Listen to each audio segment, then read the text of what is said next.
Hello guys, स्वागत है आप सभी का हमारे इस YouTube चैनल पढ़ो 24/7 पे। तो आज हमारी इजी इकोनॉमिक सीरीज का दूसरा लेक्चर है जहां पे हम अपने इकोनॉमिक्स के बाकी कॉन्सेप्ट्स को सीखेंगे। तो चलिए स्टार्ट करते हैं इस वीडियो को। और वीडियो अगर पसंद आए तो प्लीज लाइक कीजिए, शेयर कीजिए एंड कमेंट कीजिए। Let's start. कल हम लोगों ने पॉजिटिव इकोनॉमिक्स के बारे में पढ़ा था, तो आज हम लोग किसके बारे में पढ़ेंगे? आज हम लोग पढ़ेंगे नॉर्मेटिव इकोनॉमिक्स कि what is normative economics. Positive economics में हम लोगों ने पढ़ा था कि पॉजिटिव इकोनॉमिक्स वो इकोनॉमिक्स होती है जो किसी भी इकोनॉमिक इश्यूज, चाहे वो प्रेजेंट से रिलेटेड हो, पास्ट से या फिर फ्यूचर से, उनको क्या करती है? डील करती है। उसके बारे में कोई भी ओपिनियन, कोई भी जजमेंट, कोई भी कंक्लूजन वो नहीं देती। वो सिर्फ और सिर्फ उसको क्या करती है?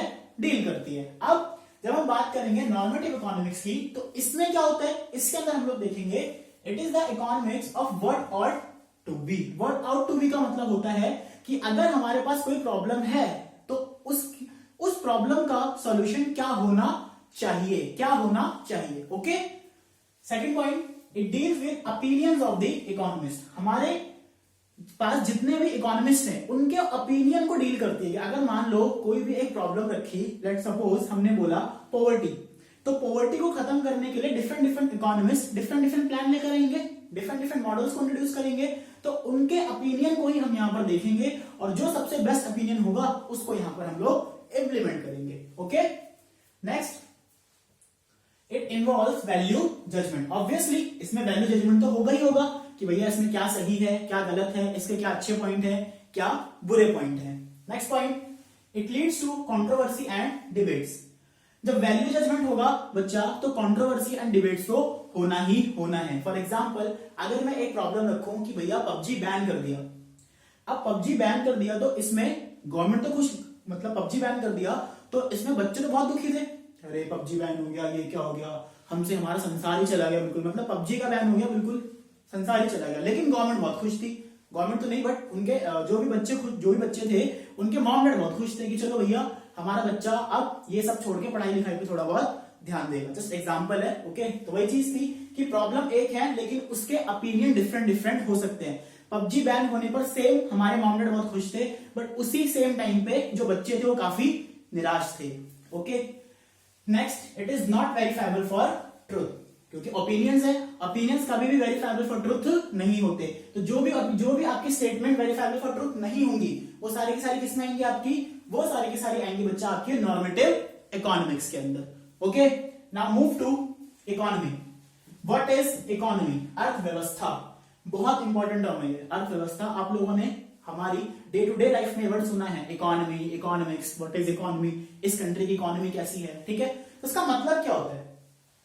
It is a system by which people of an area earn their living.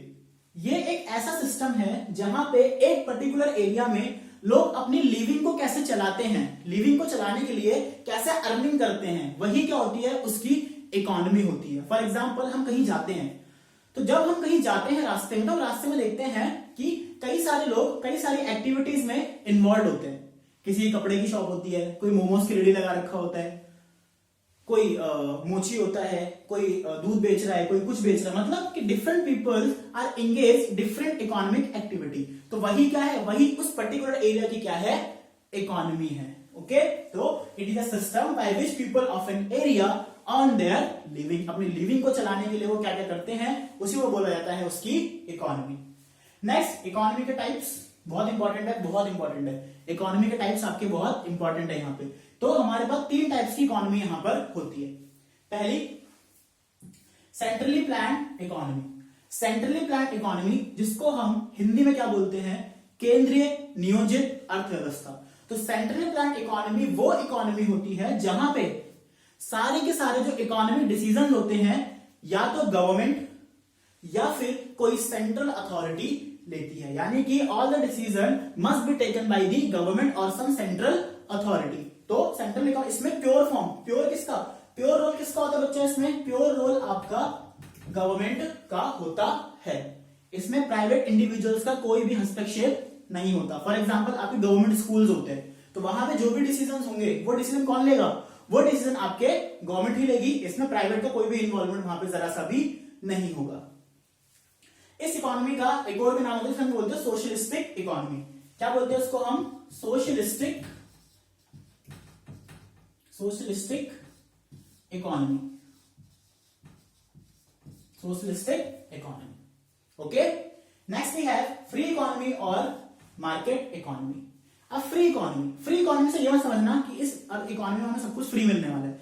Free economy का मतलब है यहाँ पे जो भी डिसीजंस होते हैं वो गवर्नमेंट फ्री कर देती है, वो गवर्नमेंट छोड़ देती है प्राइवेट इंडिविजुअल्स पे कि भैया आपको जिसमें प्रॉफिट हो आप वो बनाओ, आपको जो रेट रखना है वो रखो, इसमें गवर्नमेंट का कोई भी हस्तक्षेप नहीं होगा एक्सेप्ट लॉ एंड ऑर्डर। कि भैया गवर्नमेंट सिर्फ इसमें लॉ एंड ऑर्डर को मेंटेन यहां पर करेगी और कुछ नहीं करेगी। ओके, तो उसको बोलते हैं क्या? फ्री इकोनॉमी की, जहां पे सारे के सारे डिसीजन किसके होते हैं? किसी ना किसी प्राइवेट इंडिविजुअल के होते हैं।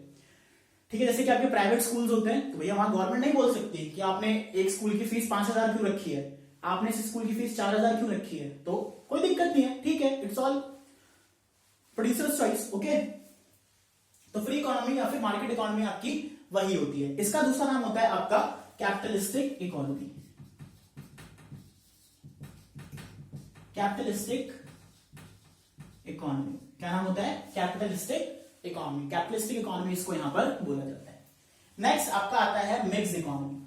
अब मिक्स इकोनॉमी क्या होती है? जहां पे कुछ पार्ट गवर्नमेंट का भी होता है और कुछ पार्ट आपका प्राइवेट इंडिविजुअल का भी होता है। फॉर एग्जाम्पल इंडिया हमारी मिक्स इकोनॉमी है, यहाँ पे कुछ चीजों पे गवर्नमेंट रूल करती है और कुछ चीजों पे प्राइवेट भी रूल करती है। फॉर एग्जाम्पल स्कूल्स है, प्राइवेट भी है गवर्नमेंट भी है। अगर आप प्राइवेट अफोर्ड कर सकते हो तो भैया प्राइवेट जाओ, नहीं तो गवर्नमेंट जाओ, कोई दिक्कत नहीं, कोई नहीं रोक रहा। आप अगर प्राइवेट हॉस्पिटल अफोर्ड कर सकते हो तो प्राइवेट हॉस्पिटल जाओ, और अगर गवर्नमेंट में जाना है तो कोई दिक्कत नहीं भैया। अब गवर्नमेंट तो हमारी स्कीम चलाई रखी है, ठीक है। तो मिक्स इकोनॉमी आपकी वही होती है, जिसमें क्या बोलते हैं यहाँ पे सेमी फ्यूडल इकोनॉमी बोलते हैं। क्या बोलते हैं? Semi feudal economy. ये है बच्चा आपका 3 टाइप्स की इकोनॉमी। तो समझ में आ गया? First one is centrally planned economy, second one is free economy या फिर market economy, and third one is mix economy. तीनों के नाम मैंने बता दिए, socialistic economy, capitalistic economy and semi feudal economy. Okay, now move to next topic, branches of economics. There are 2 branches of economics. What are these? First one is microeconomics and the second one is macroeconomics. Economics के 2 branch होते हैं बच्चा, पहला होता है micro economics and दूसरा होता है आपका मैक्रो इकोनॉमिक्स। अब दोनों में डिफरेंस क्या होता है? देखो देखो, माइक्रो में एक डिफरेंस दिखेगा आई का और मैक्रो में एक वर्ड दिखेगा आपको ए, बाकी पूरी स्पेलिंग आपको सेम दिखेगी, ठीक है। तो देखो हमें माइक्रो, आई का मतलब क्या होता है? आई का मतलब होता है इंडिविजुअल। इंडिविजुअल मतलब व्यक्तिगत। दैट मीन्स जितनी भी प्रॉब्लम्स आपकी, जितनी भी इकोनॉमिक प्रॉब्लम एक इंडिविजुअल लेवल पे होंगी वो सारी की सारी माइक्रो इकोनॉमिक्स के अंदर आएंगी। समझ गए? जितनी भी प्रॉब्लम्स आपकी इंडिविजुअल लेवल पे डील की जाएगी वो सारी की सारी आपकी माइक्रो इकोनॉमिक्स के अंदर आएगी।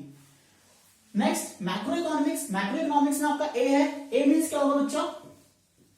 एग्रीगेट। ए मीन्स क्या होता है? एग्रीगेट। दैट मीन्स समग्र, मतलब कलेक्टिव। तो मैक्रो इकोनॉमिक्स का मतलब क्या होता है कि जितनी भी आपकी माइक्रो और जितनी भी आपकी इकोनॉमिक प्रॉब्लम्स हैं वो सारी की सारी कहां पे डील की जाएंगी? मैक्रो इकोनॉमिक्स, जो कि पूरी कंट्री से रिलेटेड होगी। कंट्री, अनएम्प्लॉयमेंट हो गया भैया, पूरी कंट्री की है, ठीक है। अनएम्प्लॉयमेंट हो गया, इनकम हो गया, सेविंग हो गया, ये सब किसमें आएगा बच्चा? आपका मैक्रो इकोनॉमिक्स के अंदर आएगा। इन शॉर्ट कहने का मतलब ये है कि किसी भी प्रॉब्लम का एक छोटा कंपोनेंट आपका माइक्रो इकोनॉमिक्स बन जाता है और एक बड़ा कंपोनेंट उसका मैक्रो इकोनॉमिक्स बन जाता है। सेम टाइम पे एक चीज माइक्रो भी रोल प्ले कर सकती है और सेम टाइम पे एक चीज मैक्रो भी रोल प्ले कर सकती है। एक ही चीज माइक्रो भी हो सकती है और मैक्रो भी हो सकती है। फॉर एग्जांपल अगर मैं टेलीकॉम इंडस्ट्री की बात करूं, टेलीकॉम इंडस्ट्री में अगर मैं सिर्फ और सिर्फ जियो की बात करूं तो जियो क्या है? आपका माइक्रो। बट अगर मैं कंप्लीट टेलीकॉम इंडस्ट्री की बात करूं बच्चा, इसमें एयरटेल, वी सब आ जाएगा इसके अंदर, डॉल्फिन वगैरह सब आ जाएगा, तो वो क्या होगा? आपका मैक्रो इकोनॉमिक्स होगा। समझ गए? मैक्रो इकोनॉमिक्स होगा। और अगर मान लो मैं एक कोचिंग इंस्टीट्यूट की बात करता हूं, एक कोचिंग इंस्टीट्यूट में अगर मैं सिर्फ कुछ बच्चों की बात करता हूं, कुछ स्टूडेंट्स की बात करता हूं, एक स्टूडेंट की बात करता हूं, तो क्या होगा? माइक्रो। और कलेक्टिवली कोचिंग सेंटर की बात करता हूं तो क्या होगा बच्चा? कलेक्टिवली कोचिंग सेंटर की बात करता हूं तो क्या बन जाएगा? मैक्रो इकोनॉमिक्स, ठीक है। अब इसी एग्जांपल को दोबारा से देखते हैं कि भैया अगर मैं पूरी दिल्ली के जितने भी कोचिंग इंस्टीट्यूट है उसमें से किसी एक कोचिंग इंस्टीट्यूट की बात करता हूं तो क्या होगा माइक्रो इकोनॉमिक्स। और कलेक्टिवली सारे कोचिंग इंस्टीट्यूट की बात करता हूं तो क्या होगा मैक्रो इकोनॉमिक्स। तो यहां पे मैंने प्रूफ कर दिया कि जहां पे कोचिंग इंस्टीट्यूट पहले मैक्रो का रोल प्ले कर रहा था वही सेम कोचिंग इंस्टीट्यूट आपका माइक्रो का रोल प्ले कर रहा है। तो ये टोटली डिपेंड करता है आपका एरिया की, आपका इन्वेस्टिगेशन एरिया या फिर आप जो भी एरिया आपने चूज करा है उसमें क्या चीज आप इसमें ले रहे हो और क्या चीज यहां पर नहीं ले रहे हो। तो इन शॉर्ट ज्यादा दिमाग में लगाना सिंपल कि जो भी इकोनॉमिक प्रॉब्लम आप इंडिविजुअल लेवल पे सॉल्व करते हो वो सारी की सारी क्या मानी जाती है माइक्रो इकोनॉमिक्स, और जो भी इकोनॉमिक प्रॉब्लम आप एग्रीगेट लेवल पे सॉल्व करते हो वो सारी की सारी क्या मानी जाती है मैक्रो इकोनॉमिक्स मानी जाती है। जैसे it also known as price theory, micro economics को प्राइस थ्योरी भी कहा जाता है और मैक्रो इकोनॉमिक्स को इनकम थ्योरी भी कहा जाता है, इनकम एंड एम्प्लॉयमेंट थ्योरी भी कहा जाता है, जिसके अंदर हम एग्रीगेट डिमांड, एग्रीगेट सप्लाई ये सब भी पढ़ते हैं यहाँ पे। ठीक है, तो आने वाले लेक्चर में हम इन सब चीजों को भी डिस्कस करेंगे। ओके, इसके एग्जांपल्स हो गए डिमांड जिसको मांग बोलते हैं, supply, cost, revenue, production etcetera, इन सबको भी हम धीरे धीरे क्या करेंगे डिस्कस करेंगे, डोंट वरी। ओके, फिर यहां पे आ गया aggregate demand, aggregate supply, national income, government budget and balance of payment. तो इन सब के बारे में भी हम क्या करेंगे यहाँ पे डिस्कस करेंगे। ओके, तो माइक्रो इकोनॉमिक्स और मैक्रो इकोनॉमिक्स। और हाँ एक चीज और, जब भी हम माइक्रो वेरिएबल्स की स्टडी करते हैं, जब भी हम माइक्रो इकोनॉमिक्स को पढ़ेंगे तो मैक्रो इकोनॉमिक्स क्या रहेगा आपका कांस्टेंट रहेगा, यानी कि मैक्रो इकोनॉमिक्स में कोई भी चेंज आपका यहां पर नहीं आना चाहिए। बट जब भी हम मैक्रो इकोनॉमिक्स पढ़ेंगे तो माइक्रो इकोनॉमिक्स क्या रहेगी कांस्टेंट रहेगी, क्योंकि इकोनॉमिक्स का सबसे बड़ा रूल है कि किसी भी चीज को अगर आप पढ़ रहे हो तो एक पैरामीटर को पढ़ोगे, बाकी सारे पैरामीटर्स क्या रहेंगे उसके कांस्टेंट माने जाएंगे, तभी कोई पॉलिसी फॉर्मुलेट की जा सकती है, तभी कोई इकोनॉमिक क्या बोल सकते हैं उसको मॉडल बनाए जा सकते हैं। ठीक है, तो इसके लिए अगर माइक्रो पढ़ेंगे तो मैक्रो कांस्टेंट, और अगर मैक्रो पढ़ेंगे तो माइक्रो भी कांस्टेंट। आई थिंक आपको समझ में आ गया होगा। नेक्स्ट हम बात करते हैं सेक्टर्स ऑफ इकोनॉमी। हमारे इकोनॉमिक्स के अंदर सेक्टर्स क्या क्या होते हैं, तो बहुत बेसिक सा सवाल है, बचपन से आप लोग पढ़ते हुए आ रहे होंगे कि हमारे इकोनॉमी में 3 सेक्टर माने जाते हैं। First one is primary sector जिसको हम प्राथमिक क्षेत्र बोलते हैं, second one is secondary sector जिसको हम द्वितीयक क्षेत्र भी बोलते हैं, and the last one is tertiary sector. तो टर्शियरी सेक्टर भी आपका यहाँ पे तृतीयक क्षेत्र यहाँ पर कहते हैं। तो प्राइमरी सेक्टर क्या होता है, प्राइमरी सेक्टर होता है कि जहां पे हम नेचर से जुड़े हुए होते हैं, जो भी चीज हमें नेचुरल करनी है, ठीक है, वो क्या होगा आपका प्राइमरी सेक्टर होगा। फॉर एग्जांपल एग्रीकल्चर नेचर से जुड़ा हुआ है, फिशिंग नेचर से जुड़ा हुआ है, फॉरेस्ट्री भी नेचर से जुड़ा हुआ है, और माइनिंग भी आपका नेचर से जुड़ा हुआ है। तो प्राइमरी सेक्टर में सब कुछ प्राइमरी यानी कि प्री स्टेज किसी भी चीज की, ठीक है, तो प्री स्टेज आपकी कराई जाएगी प्राइमरी सेक्टर। सेकेंडरी सेक्टर में आपका सारा का सारा मैन्युफैक्चरिंग यूनिट आपका इंक्लूड हो जाता है। सेकेंडरी सेक्टर में सारा का सारा आपका मैन्युफैक्चरिंग यूनिट यहाँ पे क्या हो जाता है इंक्लूड हो जाता है। जैसे कि सबसे पहले टेक्सटाइल्स कपड़ों का, अब हम कॉटन यहाँ पे ग्रो करेंगे और उसका मैन्युफैक्चर यहाँ पे करेंगे, उससे हम लोग कपड़े यहां बनाएंगे। कंस्ट्रक्शंस, ठीक है, कंस्ट्रक्शन किसी भी चीज की हो सकती है, हाउस की, बिल्डिंग की, किसी प्रोडक्ट की, किसी भी चीज कंस्ट्रक्शन यहाँ पर हो सकती है। ऑयल रिफाइनिंग बहुत सारे एग्जांपल है। तो ऑयल रिफाइनिंग, ऑयल रिफाइनिंग मतलब जब भी हम जैसे हमारा ऑयल रिफाइनिंग करते हैं जमीन में से, तो उसमें अलग अलग क्रूड ऑयल निकलता है जमीन के अंदर से, क्रूड ऑयल को हम अलग अलग रिफाइन करते हैं, ठीक है, पेट्रोलियम अलग, नेचुरल गैस अलग, ये सारी चीजें अलग। तो उसमें से जो चीज हमारी बनती है क्या बन जाता है आपका सेकेंडरी सेक्टर, यानी कि सारी की सारी मैन्युफैक्चरिंग यूनिट यहाँ पे क्या होंगी इंक्लूड की जाएंगी। नेक्स्ट टर्शियरी सेक्टर, जो कि सर्विस सेक्टर बोलते हैं इसको, ठीक है। तो टर्शियरी सेक्टर में टूरिज्म, भैया सर्विस है, सर्विस मिलती है हमको। अगर आपको टूर पे जाना है कहीं out of with in India या फिर आउट ऑफ इंडिया, तो टूर पे जाते हो तो वहां पे सर्विसेज मिलती है अच्छी अच्छी, ओके। हेल्थ सर्विसेज आपकी, ठीक है, डॉक्टर सर्विसेज होगी, हेल्थ सर्विसेज होगी सारी की सारी। Next banking services and insurance services. तो ये सारा का सारा आपका टर्शियरी सेक्टर का पार्ट था। तो बहुत सिंपल सा पार्ट था कि sectors of economy, 3 sectors of economy, primary, secondary and tertiary. Example हो गया, प्राइमरी आपका नेचुरल एक्टिविटीज से जुड़ा हुआ होता है, सेकेंडरी आपका मैन्युफैक्चरिंग एक्टिविटीज से जुड़ा हुआ होता है, और टर्शियरी सेक्टर आपका सर्विस सेक्टर से जुड़ा हुआ होता है।